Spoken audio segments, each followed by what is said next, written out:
uh, on mind and its behavior. And obviously, we know that we want to be uh, discreet of whatever we choose to think about. But there is a analogy or example that they're talking about, like a um, honeybee. It chooses to go on the nice flowers and get the nectar, and then it flies away. It doesn't go to other things.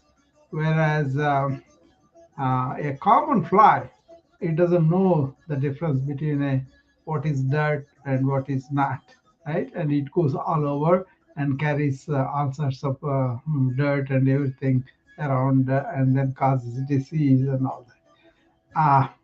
That is a good analogy to the mind, because so much junk is coming out from the social media and other places, and people are deliberate in spreading all sorts of false, fake stories, or negative information, or just useless information which we shouldn't be even touching, but we allow it to. The negative stories, especially all over the world, they first propaganda first try to transmit the negative stories, and they say they have more ratings because of the negative stories, which is true. That means the morbid interest of our intellect, and morbid interest of uh, because we don't have anything better to do, that is very common. And I think it's around the world, though it's not just here. But then I remember around 80s or so, this guy, the Fox person, came, right? And he kind of did a lot of this kind of negative stories. He came from Britain, I think, and not United Kingdom. And then he bought the Fox network, and he started to do all these negative stories. And before it, that at least some semblance of news that was positive oriented, something constructive, and all that, So especially after this Robert Murdoch, I think, after he came, the journalistic standards have gone down, and all these news networks have become very patriarchal, like more like a partisan. There's one news for the Republicans, one news for the Democrats, and all that. So I don't really watch these partisan channels deliberately.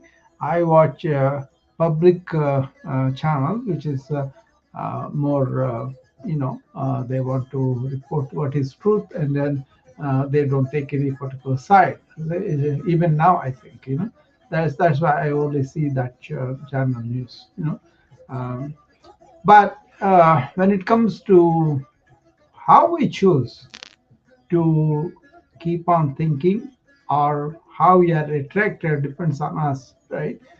So we can ask ourselves, hi Jacob, we can ask ourselves the question, are we like a honeybee, or do we allow our mind to go fly like a fly? That's the question. Um, uh, I mean, that is vulnerable. You are susceptible to go to negative news too. But then you may not be even aware that you are brought in, and the effect is too bad down the line. So how do you go about making sure that you are really discriminatory? You are exercising that what's called viveka in Sanskrit. What they're talking about is called viveka. That means discerning between what is permanent and what is good, to what is temporary and not good. Okay, even pleasures also they divide like that. So, but that was a long time ago. I'm not saying they are like that now. They are not. They're also. You should see the Indian television screen. Some Indian coming. There are so many advertisements. So much. Whatever they are doing in America, they do it much worse. If they are advertising 10 channels here, they would do 100 channels maybe, on the same screen. If you have like two scrolls, one going, two scrolls underneath, there they have 10 different scrolls going all over, and then on the top of the screen, the side of the screen, and here. Unbelievable. When I see the busy screen, then I immediately know what are they telling you. I'll tell you. I get disgusted and I hang up, unless it's a very important thing I need to watch. So it is all over the world. Uh, so one way is to understand this. There are qualification for a spiritual inquiry. See, what they said was, you kind of go inward and inquire about deeper issues by yourself, right? To do that, they said you have to have four qualifications. One is this, viveka. That means you know what is truth, what is not truth, what is permanent, what is not, what is transient, what is not, that kind of thing. Once you have that, hi there, I think whoever greeting me, hello. So uh, there are so many ways you can determine what is immediately poison. It could be nectar at the end, right? That is usually the good thing. Suppose you have to learn a language, it's a very difficult thing in the beginning, but you kind of persist at it, you are determined to know about the language, then eventually you enjoy the literature in that language, the beautiful lines, the beautiful expressions, and you also get the enjoyment of communicating with some other peoples that are speaking the same language, like that, right? So all this viveka, this quality of discrimination, should give us that. So that's the first step of the qualities of the four qualities. The next quality is about vairagya, they said, that is dispassion. You develop dispassion to the things that you think they are not good for you, and you will be rooted in what is good for you, right? So that quality of being dispassion to the things that you think temporary, you think they're harmful to you, that kind of thing, right? And then the third thing is, make your mind and senses be ready to absorb the deeper truths whichever you are looking for, right? I don't think anybody owns the truth. Truth is truth, everywhere it is the same. And then fourth thing is this desire to wake up from the falsehood to the truth, right? These are the four qualities that you should be having.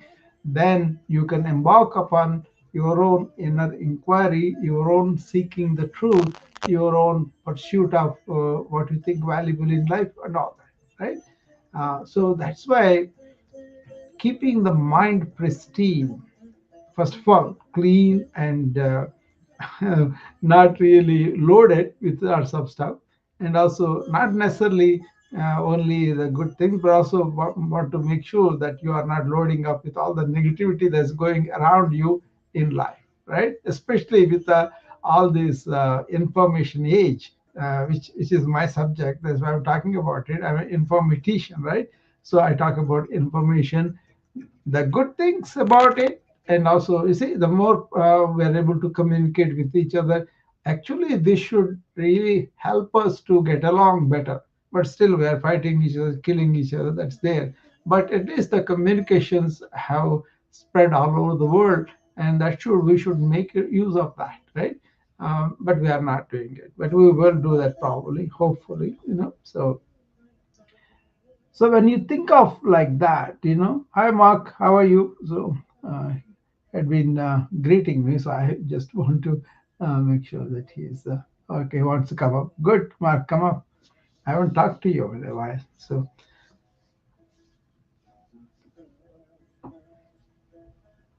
Of the stuff that you present. It's very helpful. hi, how are you, Mark? I'm doing well. I like this stuff. It's great. Yeah, yeah. It's important to keep our mind better, right? That's why I thought I will do some talks on that too. So. And I love the. I actually wrote an article. I'm a research analyst by training. I was a research guy for 25 years, Yeah, I and told when I me. Yeah, started, I didn't understand the importance of dispassion. You know, just to yeah, achieve yeah, objectivity. But yes, it's as important as passion for some people. If they're exactly. naturally passionate, they have to tap into dispassion somehow. Yeah. Actually, if you take the movement of mindfulness in America, the one of Okay. the big deal about that is they practice, but they don't develop dispassion to other things that do not matter anymore. You know, and that's why many people cannot maintain this deeper sense of meditation because they have not developed the dispassion. Right. Right. See, it's not really a Yeah. bad thing because suppose I'm enjoying chocolates as a child, you know, Right. because I have enjoyed it and I know about it. So I don't have so much passion about a chocolate because automatically that dropped because I've had enough of that. Yeah, that's brilliant. I get it. Yeah, that's the one. When I talked about dispassion, people think I want them to sacrifice everything and live like a monk. No, it could be your choice if you want, but necessarily, come on, suppose we have a movie and that's running very well. We want to go and see the movie, but at the same time, we have an exam tomorrow. Then I definitely have dispassion for the movie, and I'm not going to go there because it can run later. I can see it later. What's the big deal? I have to see now and sacrifice the exam. So that kind of very fundamental thing. The other thing I'd say about dispassion Mm. is it's not the opposite of passion. It's like you talked about in one of your other talks recently. You Yeah, really want to reach a state of neutrality, right? And exactly. that's what you're going for because it's like shut down your mind, shut Yeah, off the passion, yeah, and shut off the negative passion. Like don't yeah, demonize things and yeah, say you're dispassionate and you figured out you don't like something. It's approaching something without the judgment. It's the dispassion to get to the place of yeah. non-judgment because judgment stops you from thinking fully. Exactly, exactly. A lot of people they think we are talking something negative. It's more like a postponing our level of passion for a while. Right.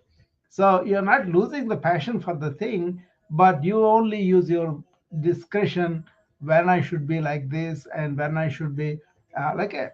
Don't pull the fourth gear on, just pull it to first gear maybe. you know. Yeah, the other thing that I think is helpful, I've thought about this a lot. Think about, our job is to differentiate stuff, but Yeah. first you have to see it. So you have to start with discerning. What am I looking at? Yes. Then, once you know what you're looking at, then you Yeah. differentiate. Exactly. So Exactly. first you have to discern, because if you're not discerning, you can't differentiate. Then, if Exactly. you think you've discerned, move on to differentiation and Yeah. never get to judgment. Yeah. Just Exactly. get to objective perception of it. You are actively choosing what you designed as the good. You are actively choosing that. That's why Right. I said viveka. That's the first one, discernment. Between there is a bird that they describe in India. It is called hamsa. Actually it's a mythical bird. It can separate milk from the water, Okay. and it chooses milk only. And that's like Yes. it's kind of going for the That's my high. life. That's my life goal is have a system that chooses milk only. I think that's very nice, because you want to, other example they show is the butter. Usually, when you have the milk, you got to, make it a yogurt, and then you got to churn the yogurt, and out of that churning, the butter comes out. It's an Right. old-fashioned way, right? When they used to churn the milk and then get the butter out of it. So butter is there in the milk, but you want to get it out, and then you want to only eat that. Okay, my time's up and I have to jump off. It's always nice to hear you, Dr. Rao. I will Yeah, hear you again and talk to you again. sure, sure. I just put 5 minutes because 15 was too long. But thanks, That's all boss. right. I have to. Oh, thank you. All right. Talk to you later. Okay, bye bye. Bye. So it's a question of dispassion. Development is kind of lacking in America for the people who want to achieve more depth of, meditation. Um, Meditation also, you can do it and make it a valuable tool like in the morning and in the evening, so that you don't have to go into that hours and hours like monks do. But if you want to make meditation as a part of armamentarium for you to protect your brain from this environmental, cultural, or whatever the noise that is coming at you, and then you just want to stay in that silence of yours where you are not reacting that quickly. All those things, there are so many practical benefits of that, right? Calming the mind. So I always recommend people to do getting in the morning. Don't rush into things, but just to pull back and stay in that silence of yours, in the presence of yours, few minutes, and then staying in that think, plan, and do everything with your thought. That is what I say, awareness first, and using the conscious thought. That means you are consciously thinking and you are ending the thought, not carrying it. If you can do that, you will be very, very healthy mind wise. Okay. But if you are going after all these small things and big things and allowing the mind to run all over, then it will go more and more into that. So there's a way to just pull back and focus. And actually, it's very important. If you are fully engaged in something meaningful to you, that's when you can get the most out of it. You will be more attentive, more concentrating, and more engaged with it, because it's meaningful to you. And I always recommended this book, Flow. He wrote very well in that. That was based on one type of yoga. It's called Raja Yoga. That is about attention, concentration, and all that. There are some 8 steps are there. Big deal. A lot of people don't understand that. It's a very complicated trick they think, but it's not really. It talks about how you have some values for the society outside, and then how you maintain your own faculties. Those are the 2 steps initially, and then you exercise your body, and then you breathe deeply and get the energy into the body. That's the fourth one. And the fifth one is, don't let the senses go wherever they want, just pull them back, at least at the time when you want to do something with the mind. And then you tell the mind, by pulling the senses, by withdrawing from outward to inward you, then you say, I'm going to do something with you. The last 3 steps are, you concentrate first, and then you stay with one thought, and then you absorb into the silence. That's ultimately that happens. Even if you have few seconds of it every day, it is a miracle for the mind. Okay, so you don't have to be so much, because that's going to be very difficult. But the important thing is, don't let it wander around, vagabond, wherever it wants to go. That's how mind is doing all the time. But then you want to pull back, pull back and say, okay, I'm going to let you go where I want to. That is the discretion we're talking about. Be the honeybee, go where you want to go, do those things with complete engagement, complete focus, and that is meaningful to you.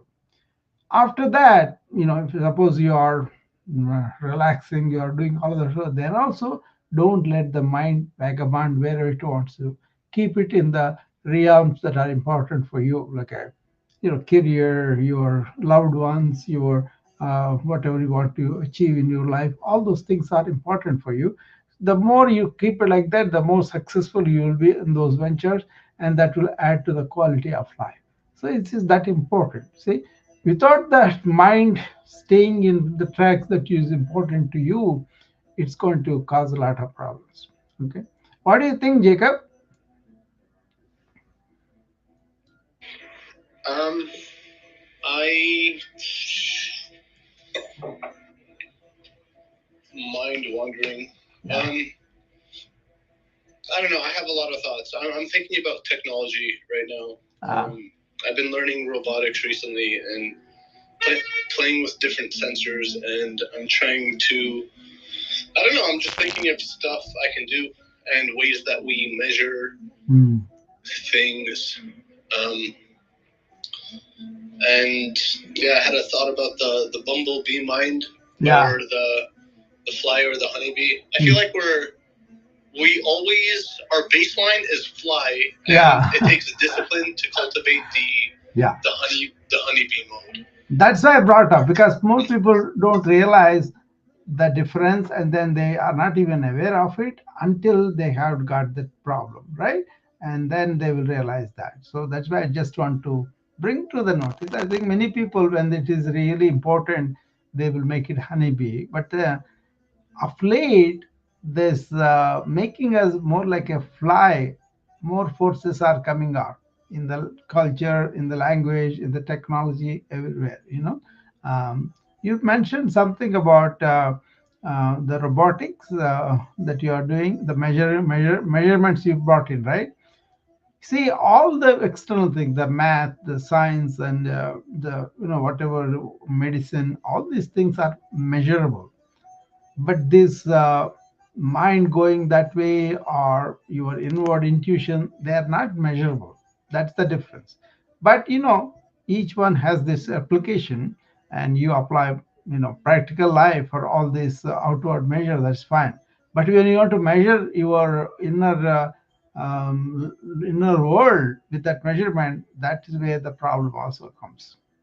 Just a mention, because you kind of said that word. I thought I will mention that to you. What is unmeasurable, non-measurable, people are trying to do that. That's why they come into trouble with the inner matters, not the outer matters, inner matters. Yeah, that's a different topic anyway. So I was kind of telling people how the inner abundance is part of it, is keeping the mind in its tracks, and that people are missing out. Excuse me. If I may, Dr. Rao, you know what's interesting? Yeah. Emotions are a type of measurement too. It's like Yeah. for a person to, yeah, it could be not diagnose, but Yeah. for them to self-report, for them to report their Yeah. state or their perception, it's like they're engaged in some sort of measurement process. Not only that, the love, for example, it can be pretty deep and wide, and it can be intense or and focused too. So those kind of things are there. I'm talking about this questioning, this finding out the path, and all those things are non-measurable. They happen. That's all. Yeah, emotions are really they can be very high, or they can be bland, right? So anyway, see, I wrote this couple of ebooks. One of them is about obesity, right? Uh, I was reading not a reading, I was watching a documentary on obesity and the medications, I believe in Copenhagen, Denmark. They have Novartis, the company, making the obesity drugs, and also Eli Lilly came there, and they were competing too. This medication that we are giving now is an injectable form. People are paying 1,000 to 1,500 per month, and also that's really not they don't have the supply chain. Another thing is, even if they have the injections, the patients are feeling awful. They feel so nauseous, they can't enjoy anything, none of it. So they were complaining, we have lost some weight, but then we don't have any life. You took everything from us. So then I came to recall, I have this whole lot of non-invasive things that you could do to really get rid of your obesity, at least the severe form of it. I had a case one time right here in the clubhouse. It happened a couple of years ago. I was joining somebody, and I was participating in the discussion. And there was this girl from India. She called. She said she is so fat now, she is not able to get up out of the chair. And then she's continuously, she said, 3 weeks since I got up from the chair. So she is stuck in that chair, getting more and more fat and all. So I told her, I will teach you one head to yoga that you could practice in the chair. My students know about it. So she began to do that, and she has the momentum. And also, I told her some of the non-invasive measures about how she should be doing with appetite, with body image, with so many problems that normal people develop. That's what I told her, and then she did that, and she lost weight, and she gave me a testimonial too that she lost that much weight and all that. So it's not just the medication, it's knowing how to increase our metabolism inside. That's one thing. And how to be positive about ourselves. That is the mindset of so many things are there. So I wrote that book. I think I will release that. You guys can read that. Okay. See, what I mean to say is the mind has so much power over us. So if you don't make it a friend, if you don't make it more like a slave, it can take you in the wrong way in an instant, right? So that's why people have to be aware of that. How do I make this a tool? How do I make this a friend? The mind. And if you let it go and do whatever it wants to do, like a fly, then it doesn't have a direction, it doesn't have a value, it doesn't have a capacity to refrain itself from the bad things and all that. Then it will absorb everything, and that becomes the problem. You know. So, hi Hope, hi Jack, welcome. If you want to come up and ask us questions, I'll be happy to answer you.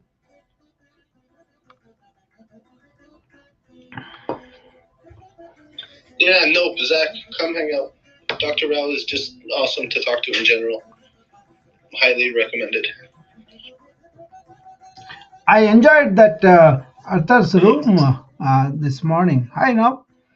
Hello. How are you? I'm good. How are you? I am great. So, and yeah, Dr. Rao, Atar is awesome to hang out with too. Yeah, I enjoyed that room very much. Yeah. So, I'm following you. Good. How are you, Nob? Anything? I heard a pretty cool analogy about the honeybee and the fly. Yeah. But it's kind of twisted. Mm. So excuse my French at the end of it. It said, or it was a lyricist. He said, "Honeybees don't waste time explaining to flies that honey is better than shit." Yeah. I was like, what? I mean, you kind of explained the raw part of it, but I implied it, right? I didn't say that. That's okay.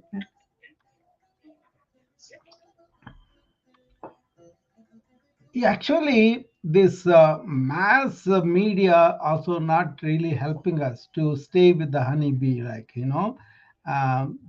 throw so much dirt at us, so much negativity at us. People are unsuspecting. They kind of it's blaring your ears all the time, right? On the TV, on the phones and iPads, wherever you open it, 24 hours in news and then 365 days. It used to be only half an hour in the evening, but now everywhere there's negative stories are there, and that's why I want to actually digital detox. You got to employ that on a daily basis as to what you are listening to, when you are listening to, and all that. Yeah, because they dish out whatever they want. They only care about the advertising money, but we have to care about our, mind. Probably mind your mind. Are we mentally sound? Yeah. They don't care about that at all. Yes. They don't want you to be mentally sound, so they can dish out everything that you will take it. That's why they don't want you to have that discretion. Probably. Yeah. It's interesting just to see the discourse of decorum. Yeah. Happen every day. I barely come out here. Like, and what I do. Yeah. I move how I move. I hop into rooms and I'm gonna say I talk about shit real quick and then have my fun and then getting a little digital detox off. Yeah, that's true. Yeah, I have my friend Lois. How are you? She's on the wisdom. Hey, Dr. Rob. How are you? I'm great. Okay. I'm loving this talk, but Mm. I'm gonna say to the caller that was just you were just talking to that flies eat shit, but bees create honey. I know. Okay, that's a mic drop right there. Yeah, yeah. We But, were. but the thing is that we all start out as flies. We all start out thinking that this is the way it is, and we got to adapt to the way it is until we realize that we are actually bees and that we create this stuff. Exactly. Okay, and we create the stuff that as when we were flies that we ate the shit that we created as flies. Yes. Okay, Yes. until we become that honeybee and realize, hey, if I pay attention to my emotions, which are my Geiger counter, and I pay attention to the patterns that I'm seeing and that I'm going through, whether it's through the same person or through a different person. Okay, if I can look at the cycles that I cycle in and out of my emotions, I cycle in and out of health, I cycle in. If we start paying attention to all that kind of stuff, then we realize that we are the honeybee. Yeah. Because we can end the cycle whenever we want to end the cycle, especially if it's maladaptive. Yeah. So I love you, Dr. Rao. I've always followed you since I met you on Wisdom almost 3 years ago. Yeah. Okay. Yeah. So you know, and we vibe on the same thing we teach, and you just teach it from a very medical point of view and you know your eastern part, and I just teach it from, hey, this is how we are. You know what? We can change the energy of ourselves. We can be those flies and keep on landing on the shit that we are creating, or we can be the honeybee and create the honey instead of creating shit. You know what? Many people don't think they can consciously think. That means they're not pushed by somebody. You know, they just allow it to, absorb everything that's thrown at them or coming at them. But if you have this discretion as to what is good for me, what is not, what is important for me, what is not, what is that I need to focus now, even that kind of little bit of self will, Lois, more like, and then they can make better choices, don't you think? Yeah, I believe that, and I also believe that if they understand that helplessness and hopelessness and all that is learned behavior. Yes. None of that. We don't come here like that. Okay, we don't come here feeling like we can't do this, we can't do that. We should feel guilty about this, guilty about that. All of that is learned behavior, and most of the learned behavior, we gotta consider the source from which we learned it, not to condemn the source from which we learned it, but to understand that everybody is doing the best they can with the tools they have available to them. Yeah, conditioning. We can go out and we can seek the tools that we feel that we need to create what we want. We don't have to wait till the tools to land on our lap. Yeah. We got to go out there and get them. So to me, it's kind of like, again, we can deal with it and be a fly and keep on creating shit and then blame the shit we eating on being a fly, because that's what flies do. Okay, or we can say we can empower ourselves to say, I'm sick and tired of being sick and tired of this shit. Yeah. Okay? And that's what I had to say. I'm going to turn around and I'm going to use this shit as what? Fertilizer, because that's all it is. It's fertilizer for our growth to become a honeybee. Yeah, make the negative positive. Yeah. I do agree with that. I feel like in every discussion now, right? Yeah. I mean, you're on Wisdom. I don't know if you've seen the interface for Clubhouse, but assuming you do. Yeah. It's like, the way other people treat each other, and now it's become really just normalized. Yes. It's just beyond me, but I feel like you got to put your foot to their neck at any point you see wrong, right? Yeah. Like what? Like, no, that ain't cool. Yeah. It's a question of what I'm concerned about is people are allowing their mind to be their own enemy by accumulating all this dirt that we are absorbing. Like Lois was saying, we are taking it in and we're not converting that into fertilizer. We're making it more like harming That's us. right. Yeah. That's right. We're creating more shit instead of using the shit as fertilizer. We're creating more shit, blaming it on everybody else. Yeah. You can come up, Lois, if you want to. Yeah. I think. Let me bring her up. She is in the middle of something she was saying. That was pretty cool. I didn't know that you was on wisdom too. Yeah, I always do because. Right. Really. But the Dr. Rod, the beauty of it all is whether we create shit or we create honey, we're responsible. Okay, that's exactly true. And people say, "Lois, when do I know it's time for me to change?" And I said, well, when you look around you and all you shit, I'm a little crude. When all you see is the dung thing, the beetles and all that, the dung beetles and the slime and the shit. When all you see around you is that, then you know that that's where you're sitting. That you got to use that shit for growth. Because the thing is, people will stick around people and they'll sit there and complain about shit, but they will not use the shit as fertilizer, which is what it really is for their growth. And the thing is, they'd rather blame the shit on somebody else, even though they're down there eating the shit. Yeah, that's a good point. That's a good point, Lois. Yeah, that's a good point, Lois, because if you see the cultural decline even here in the United States, it used to be, if I go to other countries, they were the hosts of the discussion on the newscast. They were kind of listening to each other, but then they were fighting in other countries. But now, here also they are doing the same thing on the CNN, on the Fox channel. They kind of, that's all negativity, right? Almost all. Because complaining is simply condoning because you entered into the energy of the complaining instead of the energy of the honey. Yeah.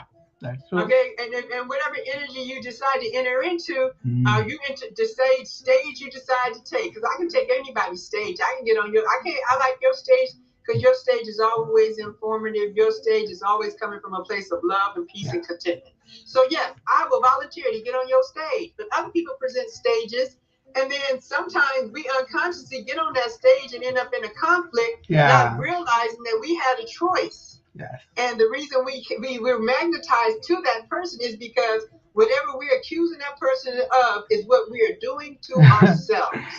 You know, I have a theory. It is a conscious choice, right? If I'm chilling in the audience and I'm disagreeing, right? Yeah, that's fine. Something wrong, and I just hop up and be like, "Yo, you're wrong."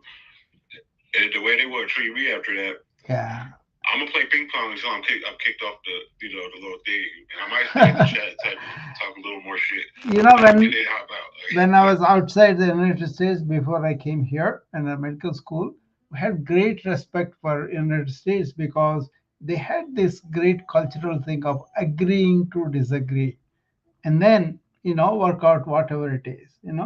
That is gone now here also, and that I really feel. Even Clubhouse, as I told several times, if you are coming to assert your ego and say that I'm good to show how great I am, then you are getting an argument. But if you are coming to find the truth, you may be not there or somebody else is there. So be the seeker of the truth and listen. Then you don't have to assert yourself. You don't have to say, I am right, I am so big, so you have to accept me. All that ego battle will go away. I told so many times on the Clubhouse, don't be an egotistical battle here. Come and share in love and support and friendship, and we may learn each other. Why do you have to be correct all the time? Right? That's real, because the thing is the bottom line is our own vibration. Because our own vibration attracts our life experiences. It makes our manifestations. It's everything that is how we perceive the world through our vibration. Mm-hmm. If our vibration is low and is of a fly, we gonna keep drawing shit to us because that's our vibration. And you draw in a low vibration, you don't just draw the one thing that you're vibrating low on. You vibrate all that low shit in that area, because it's a continuum from good to bad on vibrations. It's not necessarily about good to bad. It's a frequency. No, and everything on that frequency we draw to us. That's an important point, Lois, because people are becoming more reactive because they're allowing this low vibration get into them, and then they can't be really protecting themselves from reacting. So I teach what's called don't react, but respond to your actions. At in Yeah. the hospital, the doctors and nurses, they kind of scream at each other sometimes, But I always tell them, why do you have to do that? Why do you have to waste your energy like that? Slow down and respond to things, not react.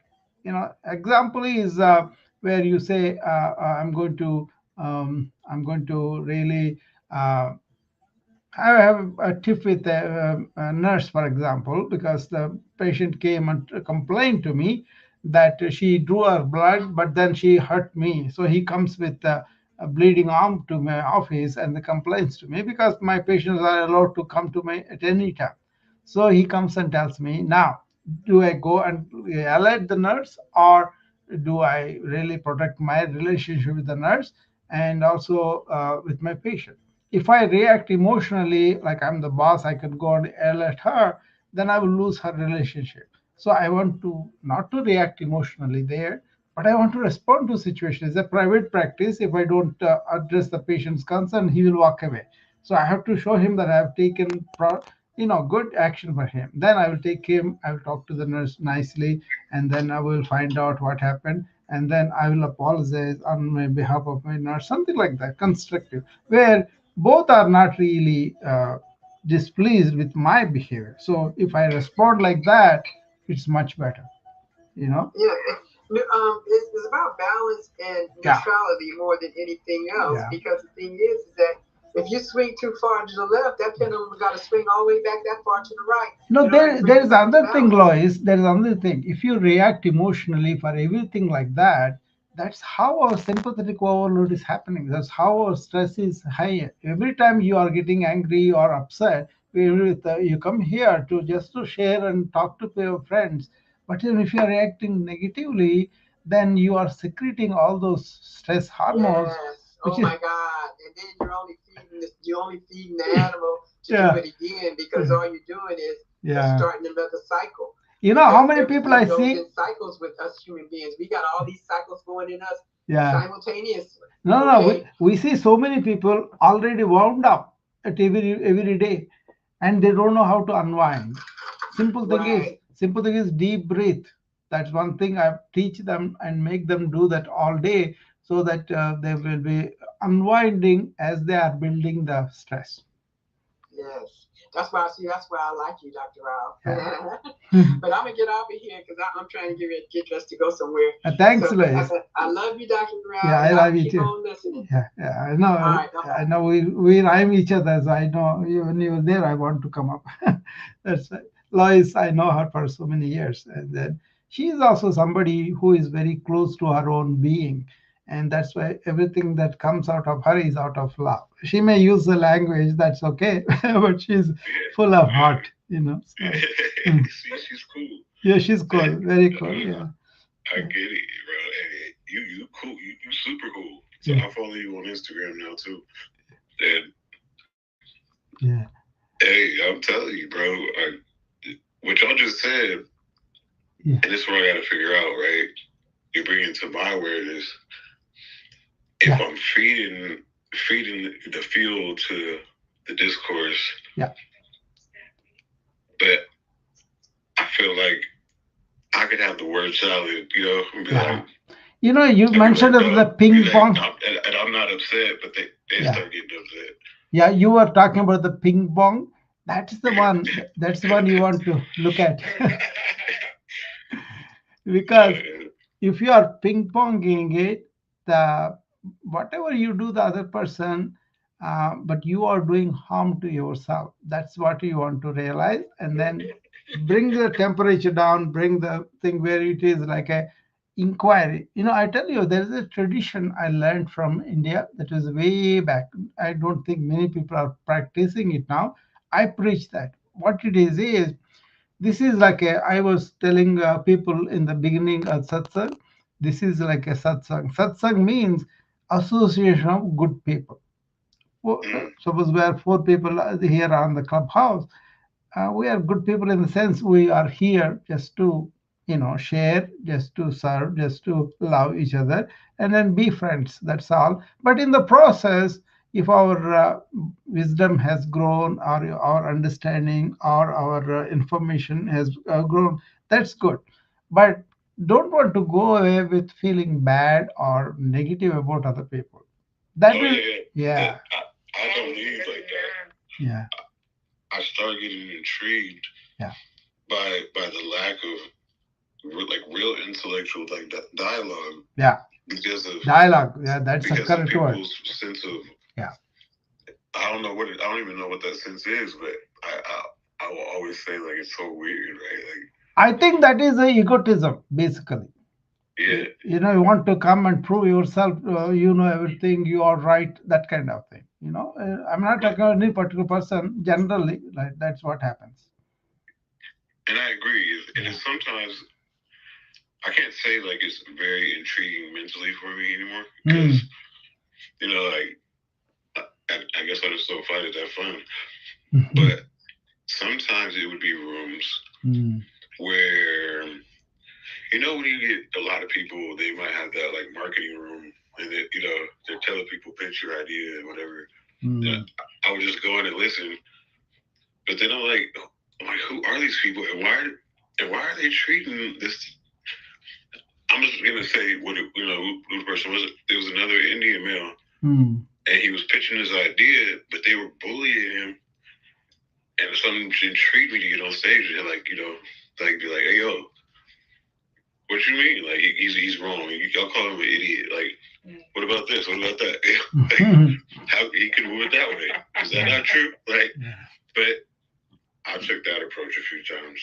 So like, no, it's a kind of insecurity too. Some of these people who are insecure by themselves, they want to get the, whatever artificial lift they want to have, just to establishing themselves superior than other people, and that's also egotism, kind of, So anyway, that's interesting. yeah, that's really interesting. You got to protect your mind from these negativities, from these encounters, from these, not having an insight, more like a exchange of information, but nothing counters of that. You're putting more heavy information in your mind, and that is the information overload, and that doesn't know where to go. And so it's kind of it's kind of a problem for the people who are carrying that weight. How much energy goes out of each thought? Yeah, for real. A lot. Yeah, a lot.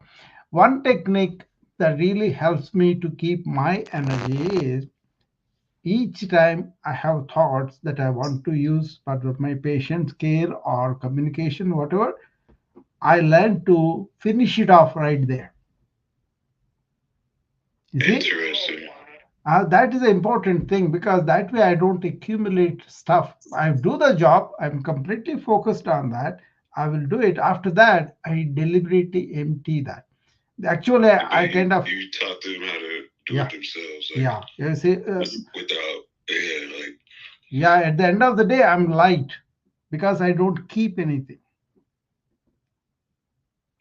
That's interesting, bro, because yeah, I keep a few things close, but there is a course I do. I give to the doctors. How can you have a vacation every day? That's the title of the course. Yeah, I agree with you. See, when I go to the something like I went to Fort Lauderdale one time with my family. That town is completely new to us. First time we are going there. That newness, the bright colors, the bright sun, and everything was really, lifted everybody's spirits. Everybody was in the sea and all that, right? Yeah. So, but basically, what there happened was we are opening our, beginner's mind like. That means we didn't come there with some expectations, with some preconceived notions. We just went there, and the vacation was great because we were from you came yourself, and that's it. Yeah, yeah. That's why that is what I do every day. It's just the way you show up as self, right? Every day. You see what it is? I wake up in the morning, be in awareness, don't let my mind go all over. And then when I'm doing the work, every work I do, I pay attention to it. Right? That's Same. it. And then in the evening, when I retire, I unwind both my body and mind. Do that, then you have a vacation for the day. So, what's interesting about that is, Yeah. like, I just recently, like, really started getting into, like, meditating. Yeah. Or, after work, I don't want the TV on, but, like, I'd rather hear, like, I don't know, sound bowls or, meditation sounds. Yeah. Why No. is this? No, that's very, very good, because meditation by definition is when you sit down, you let thought be on the heat and come up and go away. Right? Yeah. So that's attention that you are saying in one particular thought and letting it expire is a good thing. I teach something like watch the thoughts as though they are clouds in the sky. They begin one side, coming to the center, and disappearing from your vision. So what's cool about that is as it gets stronger, right? Yeah, it does. It does. I have less tension with, like, just being still.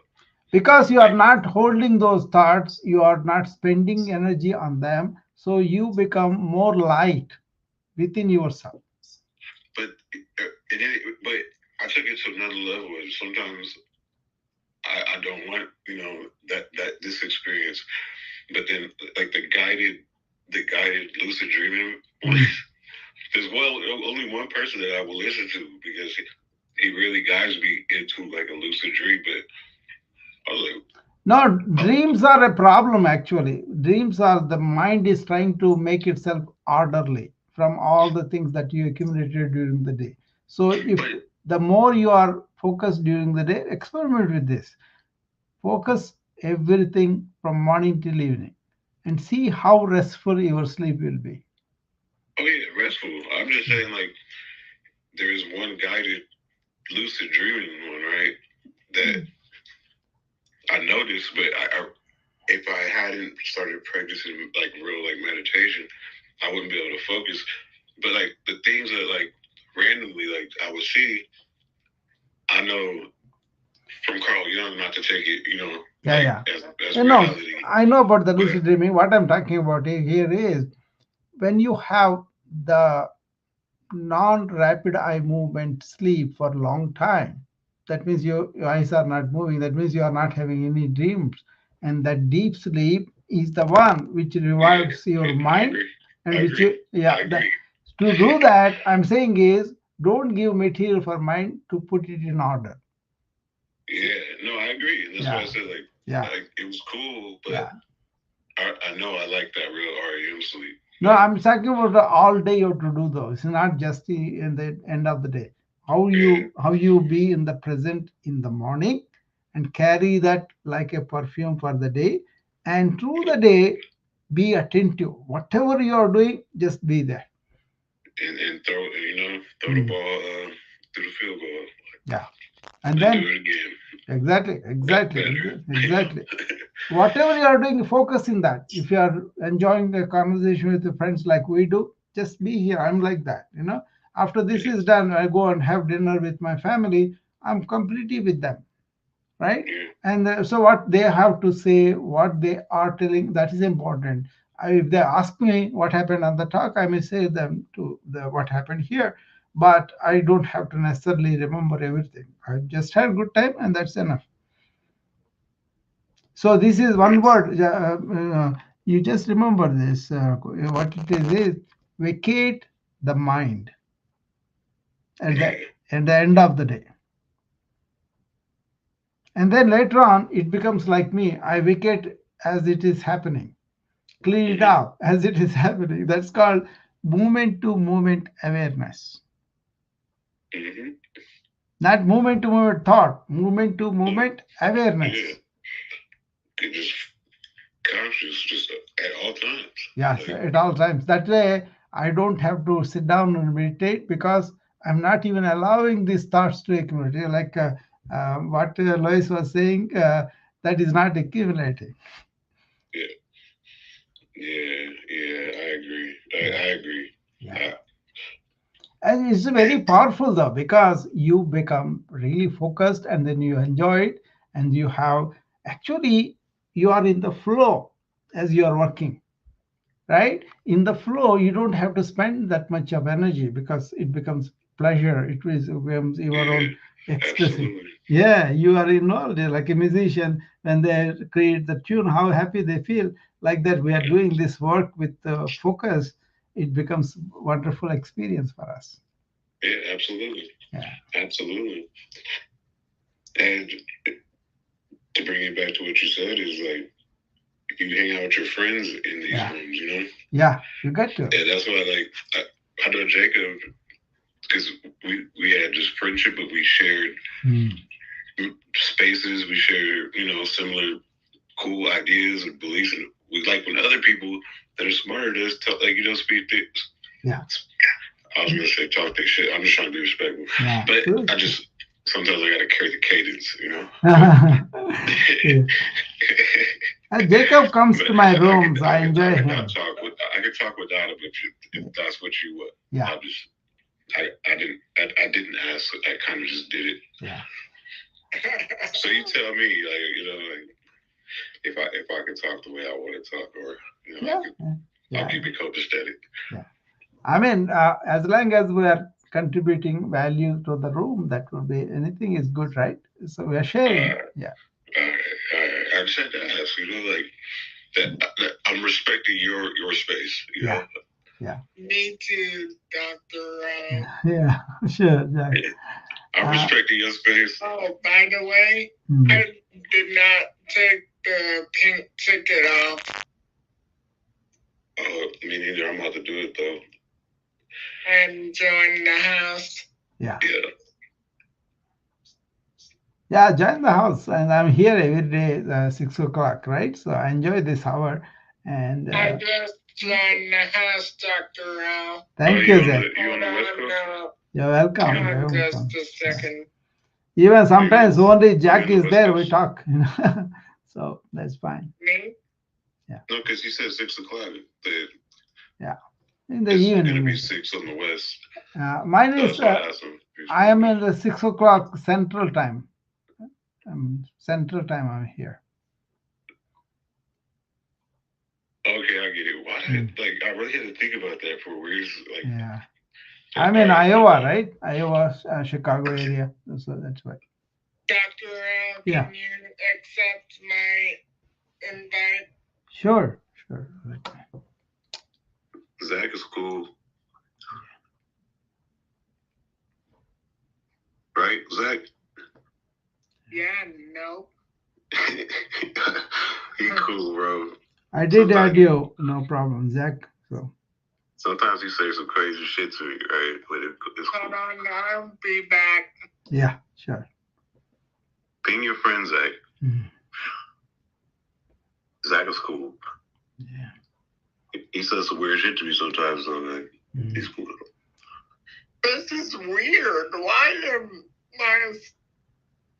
do I still have the pink ticket? Because you may be anniversary. No, it could be your anniversary, it could be your anniversary, that's why. It's gonna stay on until next time you join the room. If you left and came back right now, it would disappear. But I kind of accepted you both, so next time. Yeah. Next. Oh yeah, next time. It's all good, Zach. It's not that big. It's not a big event. It's not.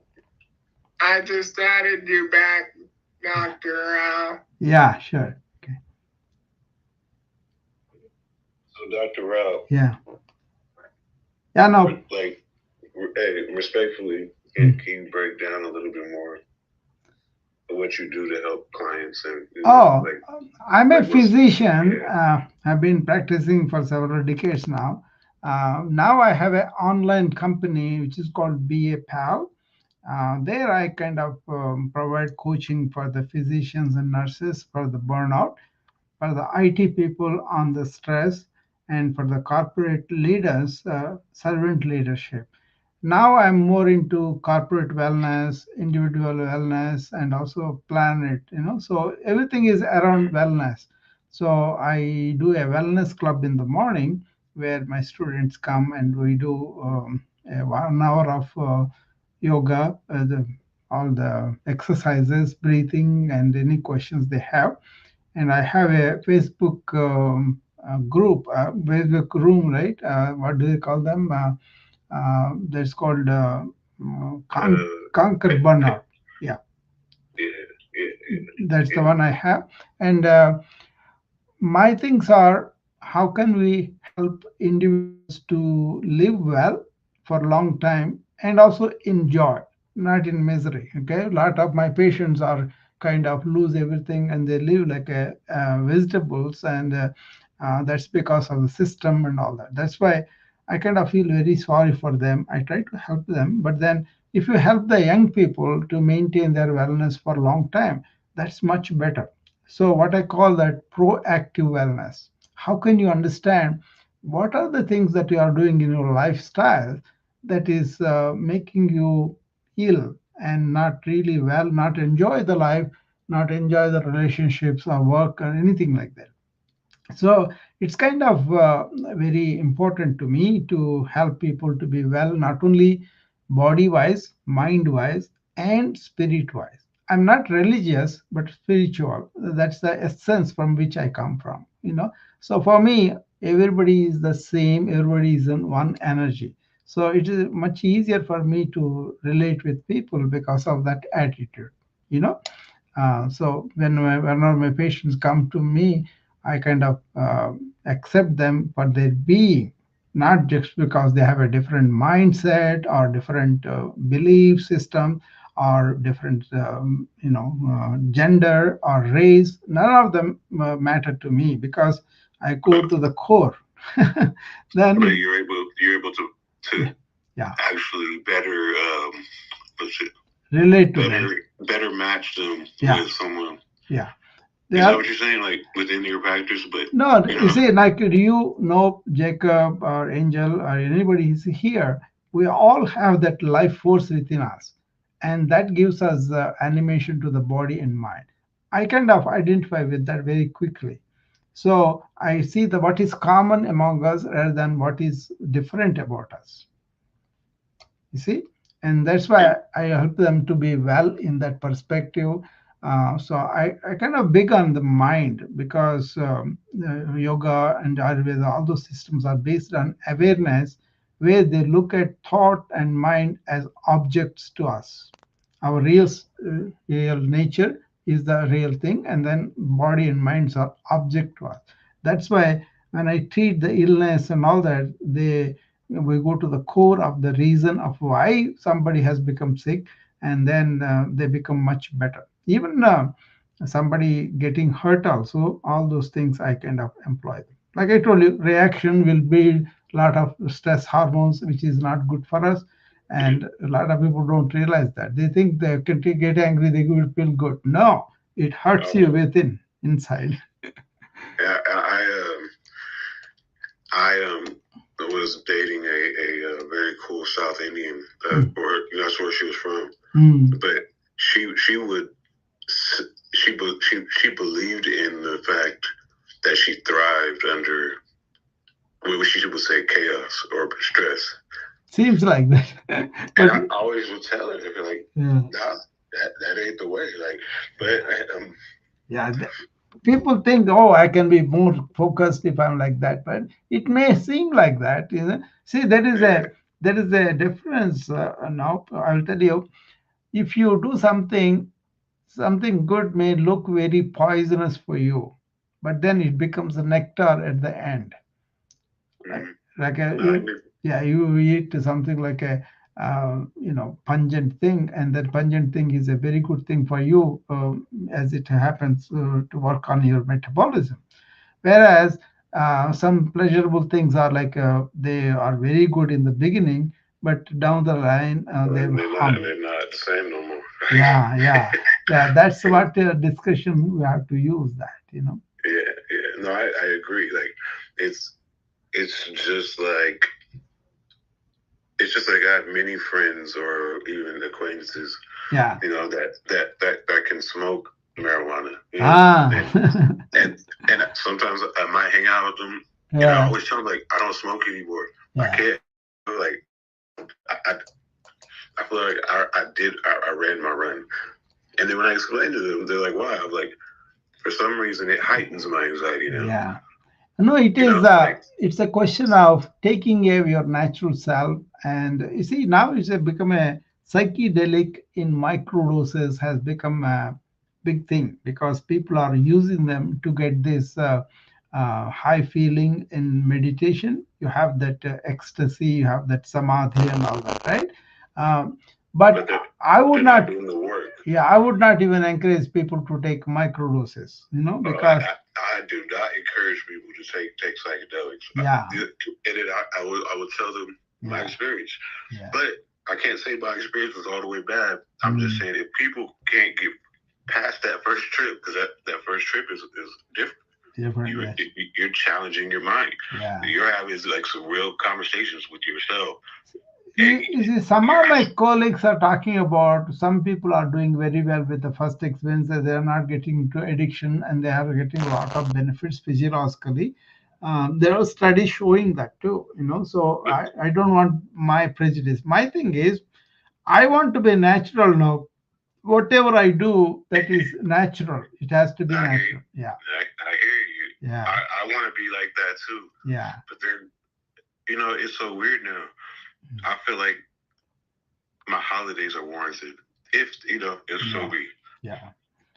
But yeah, no, I'm just naturally cool. I'm naturally high off weed. Yeah. I'm naturally, still on that shroom trip. Yeah. I'm naturally still on that LSD trip. I'm naturally still from that DMT trip. Yeah. But I don't take those no more, especially those. Yeah. They don't got no space time. Yeah. See, if I know a way where you can be naturally high, naturally vacate all this, why do I have to teach them? You see, myself, I don't even have to take a Tylenol for 10 years now. I maintain that lifestyle. So why do I go and do something? I used to do wine once in a while, just a glass at the parties and all that. But now I can't even smell it. So that's like a progress. Yeah, progress. So I don't want to reintroduce myself to that. It's like a negative progress. Why do I have to do that? But I understand people's vulnerabilities, and I do sympathize with them. But generally, I don't want to drive them to something easy now and later on difficult. So if you give them say drink and then they kind of get used to the one drink every day, very soon they want 2 drinks, 4 drinks, like that. Yeah, so I think they're just fully functional, or not. I don't think anybody can really just fully function. A couple of days ago, I saw this. I was telling the other people earlier. I was watching a documentary on obesity and the obesity new drug. It's a medical thing. I was watching that. And the patients who are taking that are spending a lot of money, $1,000 to $1,500 a month, I believe. And then they are having severe nausea where they are losing all taste for all food.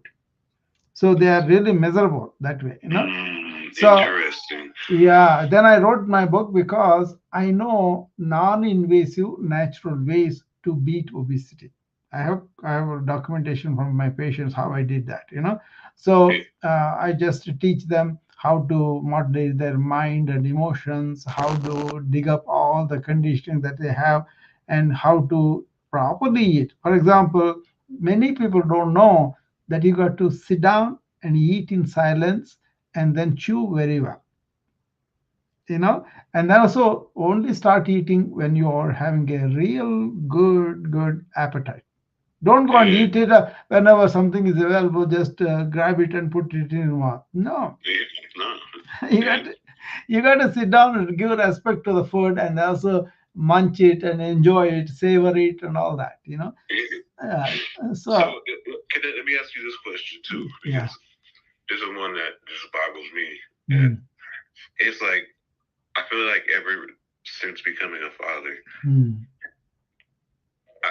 and I sympathy, like my sympathy for my kids or their mother was Big Macs, right? I was like, I don't know why, right?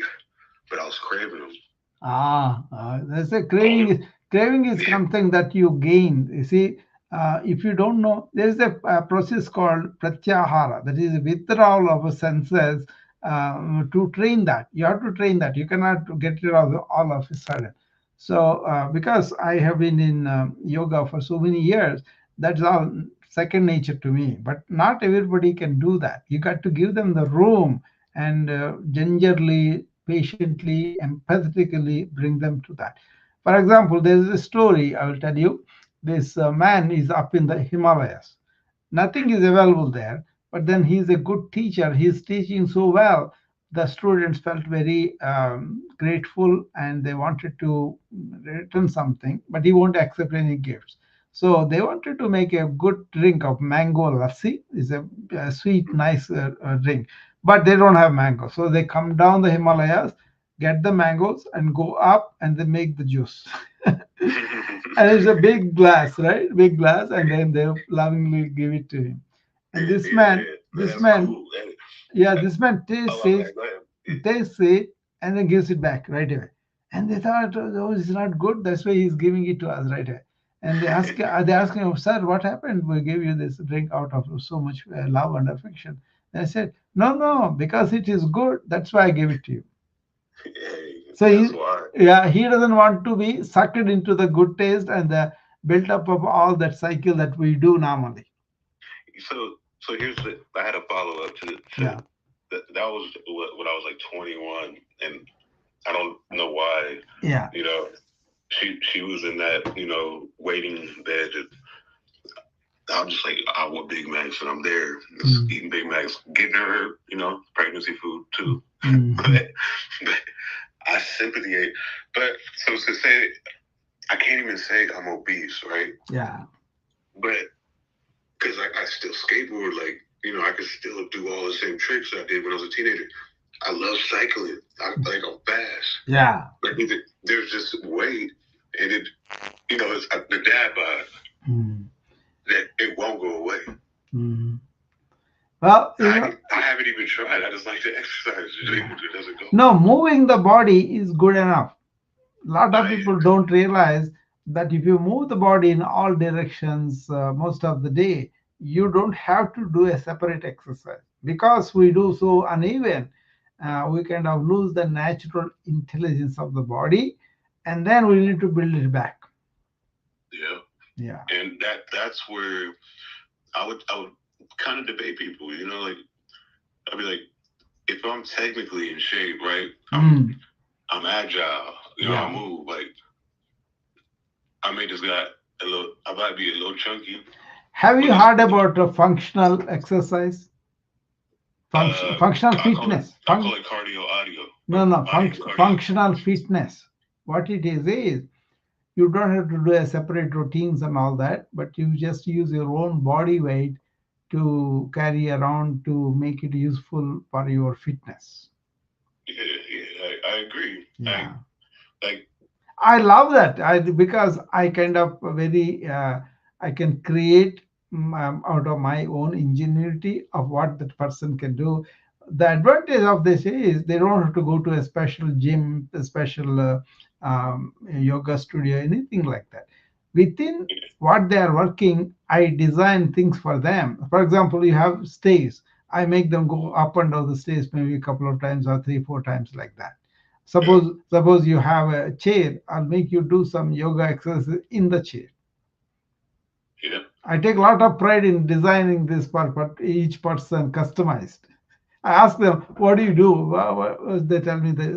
Then I say, no, what do you exactly do? Tell me from the time you go to work till the time you come up. Then they tell us, oh, we go this, we take the files, we keep it there. All those things they tell me, right? Then I tell them, okay, do this way. For example, if I'm taking stays only, if you're doing stays normally, I ask them do 2-3 steps at a time. That becomes a good exercise for the hips and for the knees and all the body weight and all that. Yeah, that is my creation. I'm very proud of that. Nobody told me. I created myself. That's so cool. Yeah. That is like really dope. It's like that's Yeah. why. Because most of the doctors would say, I don't have time. Then I made them work. It started actually with the truck drivers that were coming to my clinic. Most of these truck drivers, they wanted a DMV clearance and all that, and I was certified to give them that, right? So most of them are sleep apnea because of the obesity, and they are sitting down and driving the truck. So you know what I made them? In the rest places when they stop or something, I made them walk around that 5 to 10 times. Simple. And then they can get on this one. I also told them how to do yoga while driving. There is a stretches you can do for the neck, for the back, without really taking your eyes away from the road. Yeah, see, that is so cool to me, right? Yeah. I mean, these are all my creation. That's why I can brag here probably. Oh, no, yeah. I mean, you're speaking from experience. Yeah. It's so cool because, like, independently, yeah. you know. Yeah, because they don't have to go anywhere, but I'm providing opportunities for them out of their own work routine. Anybody can design that, I mean, I could. Yeah. I'm bragging just because I went to art school. Yeah, you can a little bit imagination, and then you say you'll be creative about what you do. Or see, basically, this is what. How can we design a big? Well, your practice is even larger and a little bit different. Yeah. No. Mine is I don't go by anybody's tune. I go only by my tunes. That's why that so independence if is you there. ran the practice and say, I want to learn what you do because I already kind of do stuff, but not in that realm fully. Yeah. No. I have. But then now your practice. You see, I'm an internal medicine doctor, right? So I know the anatomy, physiology, biochemistry, and all of that. And also I keep up with the modern stuff that is there. Other thing is the ancient wisdom I know, they have different concept of our body. Whereas we have the physical body, mind, and like that, right? But they have 5 layers of the body. Much better explanation, and it's like we have this physical body, like muscles and bones and all that. And the second thing is energy layer. Energy layer. We have the energy body within us, And then is that part of craniosacral therapy? No. This is energy body. This is energy body, and then that's one cranial thing that comes into first layer, the one with anatomy, right? And then you have this mental layer, thoughts and all that, and then there is a layer of understanding. Okay, and then there is a layer of genes and of the causal body. So there are 5 different layers, which is much easier to understand a patient, and also really focus on. Many people are stuck in that mind layer, in thought. Yeah. So sometimes, I mean, you already do it. Yeah. And it's so weird because I've had people, I had to bring them out the dark, but this is just off of my own consciousness, and what I've studied alone, So, for instance, I was always really focused on, especially like, all right, so this is gonna make good case for you, right? Yeah. When I was like 15, I was like, yo, like, how come I feel this way? And if I say this to this community member, whatever, I'm crazy. But all right, but now I'm kind of I'm secluding myself, right? But then that wrong move, and I'm still gonna say it's wrong, right? Because if I go to the doctor, be like, why do I feel like this? Yeah. It wasn't bad, but they just diagnosed the depression. Yeah. It gave me a pill that I didn't know the side effects of. Yeah, I got off. medicine is also changing because we were more like a Newtonian physics, reductionist.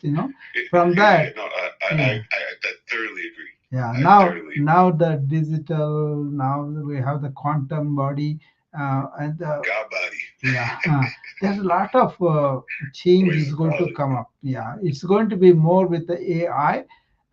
So we can diagnose a disease that you will have in 10 years time. Now using the some of the some of this understanding to map it, like to map the signals of that disease. Yeah, I'm kind of feel like I'm a little bit ahead because I have the advantage of being a physician and also yogi. But I don't just read about them; I practice them on my body. Right? That's the advantage. Yeah. So I tell them very very proudly, not egotistically, but I tell them I didn't use any medication since 2014. You know, and yeah, I'm 70 almost, but I'm very energetic and I follow all the things. I'm actively learning, doing courses, helping a lot of people to deal with the stress and burnout. If they have prejudice about that, that's their problem. But they come to me, I was able to help them, a lot of people. So I really feel blessed that way, you know. Yeah, that's cool. Like I never actually really got to speak, especially like a yogi, Yeah. But I was blessed to open up a book, and go to good institutions. And I'm a weird brand because I'm living in the United States, but I live a yogic life here. I hear you. And like that's why it's like I say each one teach one. You know, if like what would be the steps for me? But actually this is not negative. I don't live like a religious principle, but I live like a good lifestyles. That's I understand. Yeah, me neither. That's why. That's my nutrition is baptized Catholic. But I chose to be agnostic. Yeah. No. Those religions do not. I like studying Freemasonry. Those religions do not matter to me. They can be whatever they are. But what I try to do with my patients is, how can you have the vitality in your nutrition? Okay. How can you have optimal moving the body? It could be walking, it could be exercise, or whatever. How can you have very quality sleep? Right? And how can you have a very calm but alert and very intelligent mind and good memory too? All these things can be possible because I met one yogi. That guy is 106 now, 106 years old. He looks like a 50-year-old. I get the inspiration from him when I see that his interview that is in my language. But I could not believe that he was 106 and he looks like that. But actually, we have verified records. He was born in 1918 or something like that, somewhere like that. And then he told me the principles that worked for me right away. For example, everybody teaches you breathing practice of taking inward and outward, right? But he told me about holding the breath, how that holding the breath can increase your lifespan. Yo, that's crazy. Yeah. Because there was a certain portion, like in life, to where, and I knew, right? I was like, I'm not. I forgot to breathe. I'm not because I wasn't focused on breathing. Maybe I was focused on designing something, but my mind or my body maybe wasn't relaxing. Yeah. Oh shit! Like let me breathe some more. Yeah. But my own practice. When I was doing my yoga practice, initially I was doing only physical yoga, right? I didn't know much about it. But then when I started to incorporate breathing practices, yogic lifestyle, everything improved.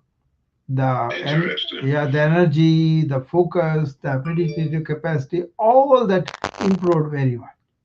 What's interesting about that same thing is if my body was just doing that subconsciously at that time, but now I'm a way improved breather, right? Like I'm very just.